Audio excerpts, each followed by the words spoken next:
Good day, and welcome to the Hansa Biopharma conference call. All participants will be in a listen-only mode.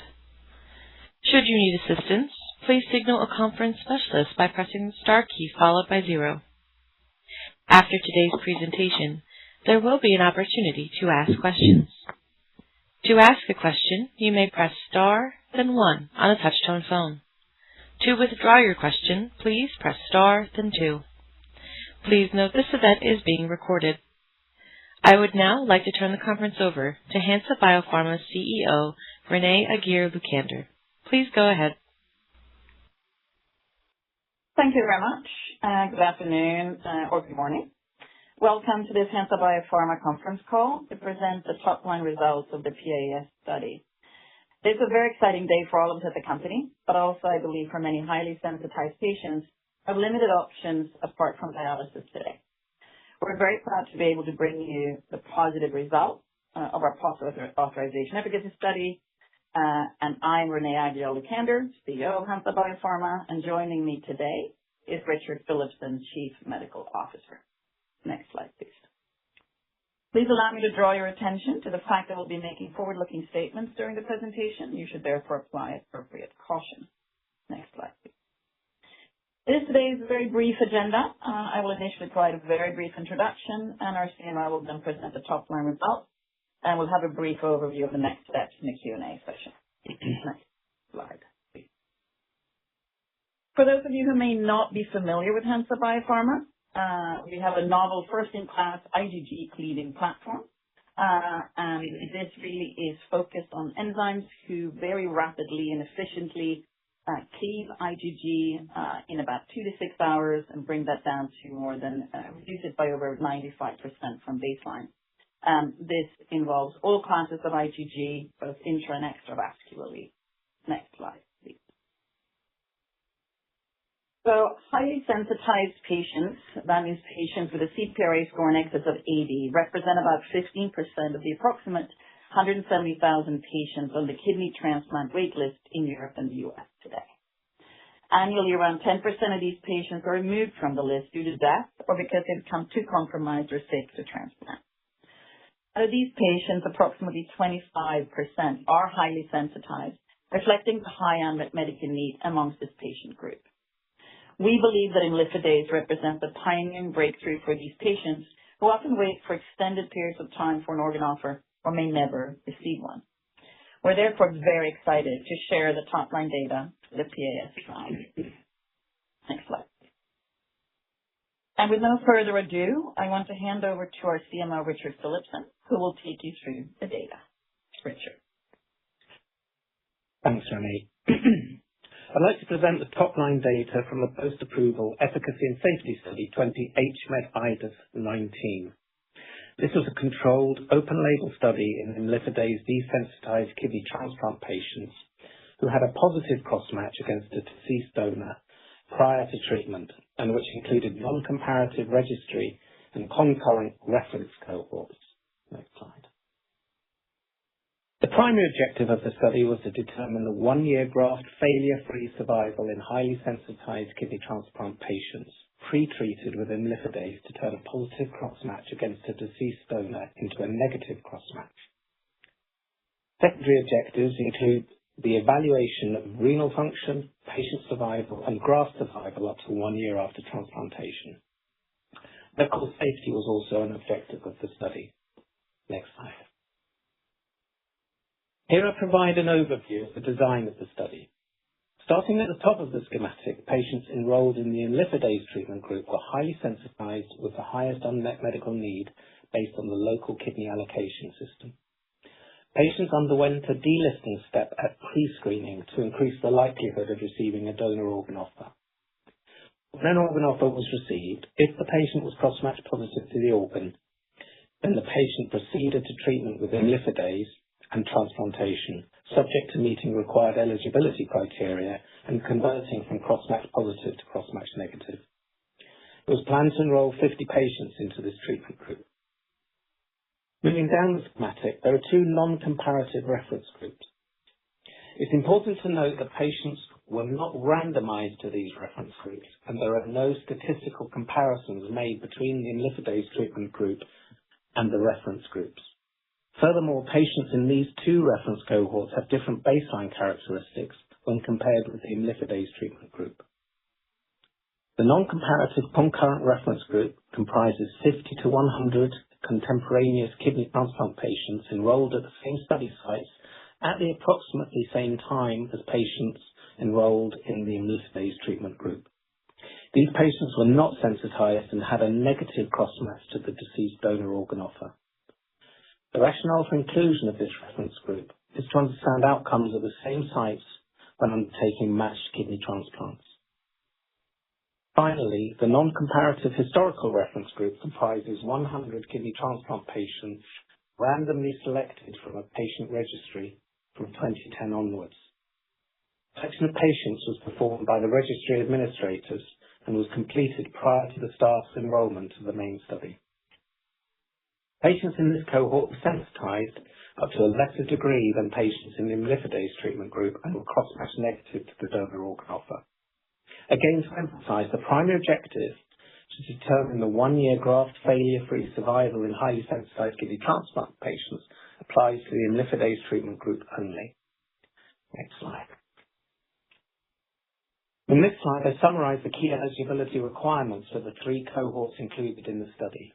All patients enrolled in the study were male or female, aged 18 to 75 years, with an ABO-compatible deceased donor aged 10 to 70 years. Patients included in the imlifidase cohort were highly sensitized, whereas patients in the non-comparative concurrent reference cohort were not sensitized, and patients in the non-comparative historical reference cohort were sensitized, but to a lesser degree than the imlifidase cohort. Patients in the imlifidase cohort were cross-match positive to the donor organ offer, whereas patients in the other 2 cohorts were cross-match negative. Patients in the historical cohort were transplanted in the period 2010 to 2017. Next slide, please. I'll now present the baseline characteristics of the study population. Because we have limited information on the historical reference cohort when compared with the information available for the other 2 cohorts, I'll present only data relating to imlifidase and concurrent reference cohort. Next slide, please. In the imlifidase cohort, 51 patients were enrolled and treated with imlifidase. 1 patient did not complete transplantation for technical surgical reasons and was excluded from the intention to treat or ITT population. A further 2 patients were excluded from the ITT population as they were later found to have met one of the exclusion criteria for the study. The imlifidase ITT analysis population therefore comprises 48 patients, and the safety population comprises 51 patients. In the concurrent reference cohort, 2 patients were excluded from both the safety and ITT populations as they received donor organs from individuals outside the specified age range of 10 to 70 years. Retention in the study was excellent, with greater than 90% of patients in the imlifidase and concurrent reference cohorts completing the study. Next slide, please. Patients in the imlifidase cohort had a mean age of 49.8 years, and approximately 60% were male. 77% of patients in this cohort were white, and a further 12.5% were black. In the concurrent reference cohort, patients were less older, with a mean age of 55.4 years. The proportion of males was again approximately 60%, and there was a similar race distribution. Next slide, please. Looking at the baseline characteristics, all patients in the imlifidase cohort were on dialysis, whereas in the concurrent reference cohort, a small proportion of patients, 11.5%, were not receiving dialysis prior to transplantation. When looking at the number of previous transplants, it's interesting to note that approximately 90% of patients in the concurrent reference cohort had not had a previous transplant, whereas in the imlifidase cohort, the majority of patients had had at least 1 previous transplant, with approximately 1/3 of patients having had 2 or more previous transplants. Next slide, please. In terms of exposure, in the imlifidase cohort, 4 patients or 8.3% require second dose of treatment to achieve cosmetic conversion. Next slide, please. I'll now move on to describe the top-line outcomes from the study.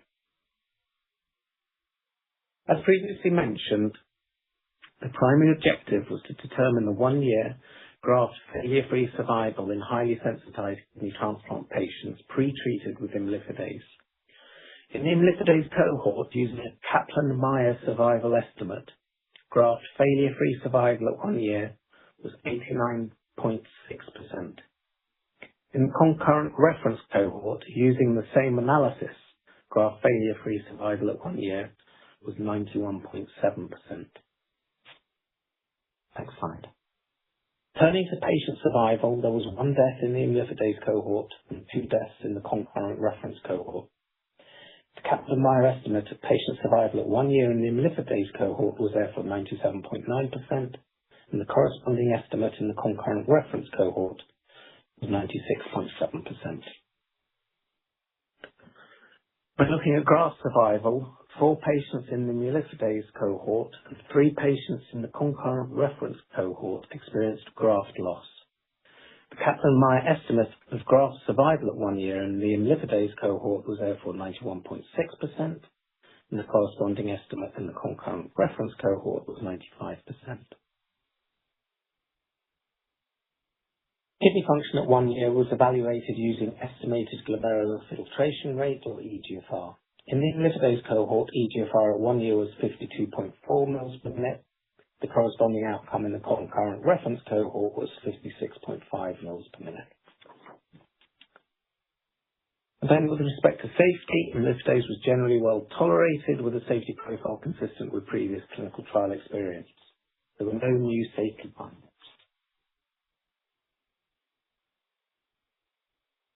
So in conclusion, the study was well conducted with more than 90% of patients completing the trial.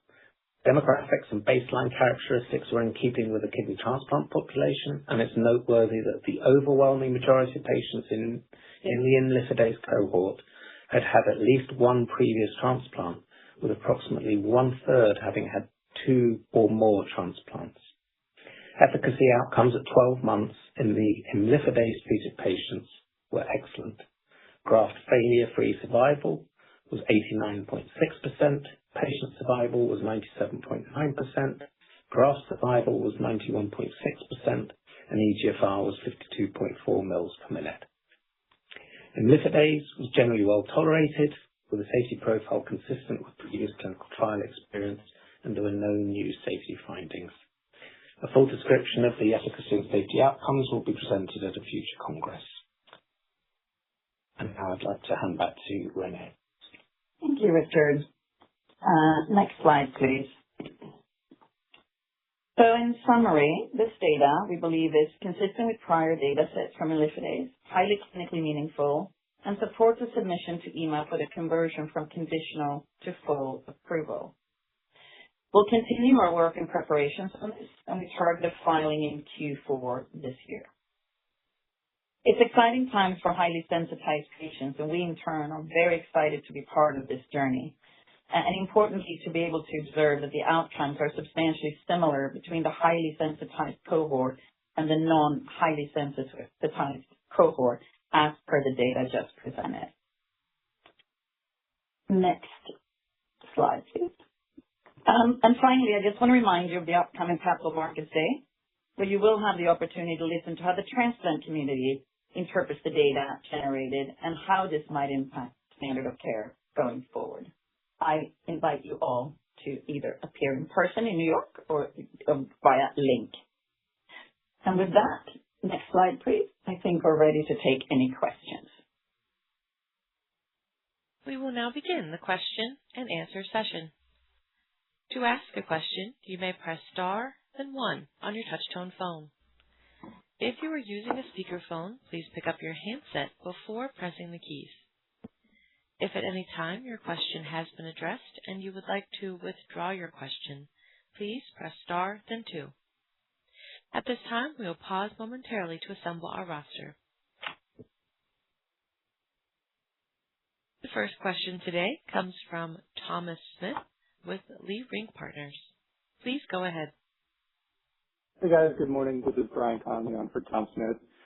Congrats on the data and thanks for taking our question. So could you comment on whether you saw cases of antibody-mediated rejection and how those patients' EGFR readings at 1 year compared to those who didn't experience AMR rejection? And second, will you be sharing this full data set with the FDA to support your ongoing BLA review? And if so, when do you plan to do so? Thank you. So in terms of your first question about AMR, I want to emphasize that what's being presented today is the top-line data. So we don't have the analyses on other outcomes in the study, including AMR and CMR. So those will be available to us in several weeks from now. So it's simply the top-line data that we're presenting today. Renee, would you like to? So with regards to the FDA, I think that we would expect to share this data with the FDA in terms of exactly when and in what format. I think we still need to kind of clarify. Thanks so much.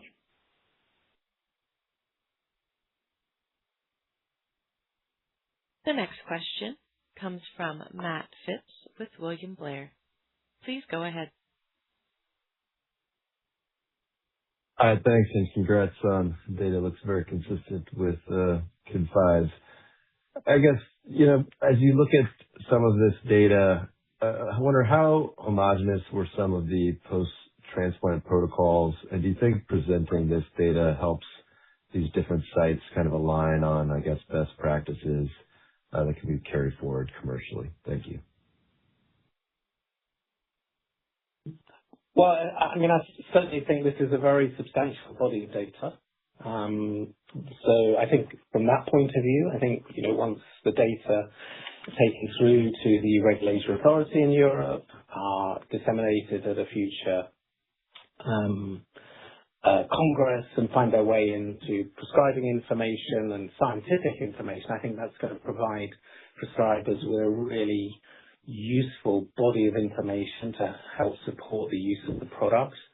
And of course, as Renee has said, although there were no statistical comparisons between the cohorts, obviously we do have the information from the concurrent reference cohort, and the outcomes in the imlifidase-treated patients certainly look similar to the outcomes in the concurrent reference cohort, which contained patients who were receiving matched organ transplants.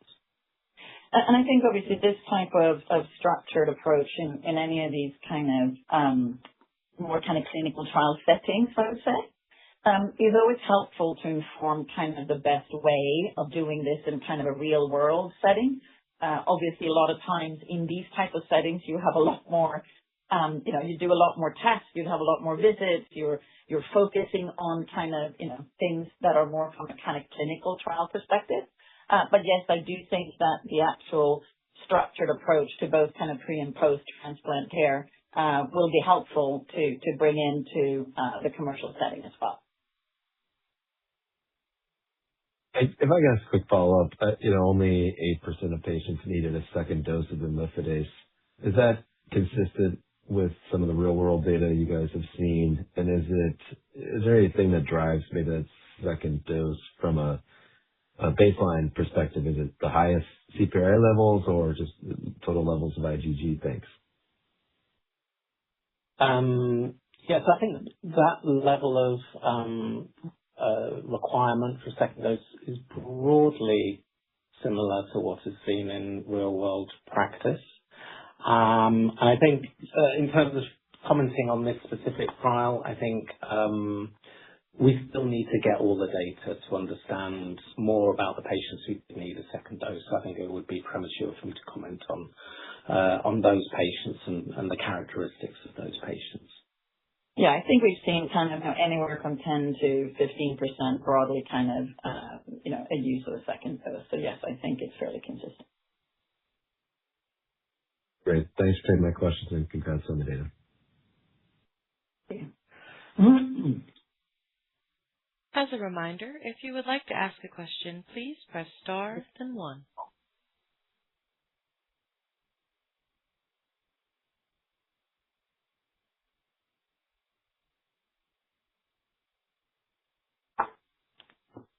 The next question comes from Suzanne van Voorsuizen with Kempen.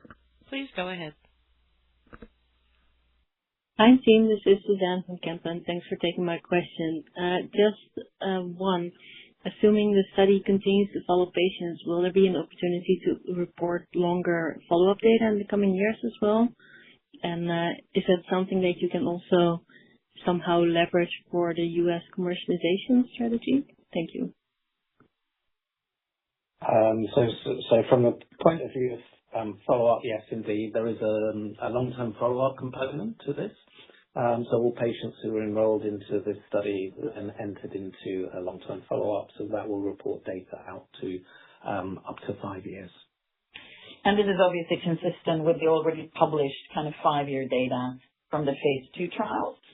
So I think obviously that data is already, I would say, already kind of available to the community in that kind of published and presented form. But obviously, yes, we would expect to kind of, continue to follow and report that data with regards to this long-term outcome as well.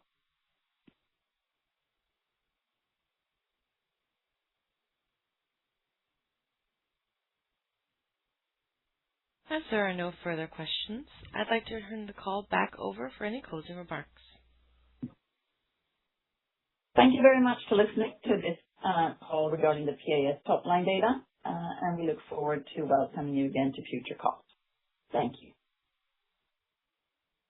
The conference is now concluded. Thank you for attending today's presentation. You may now disconnect.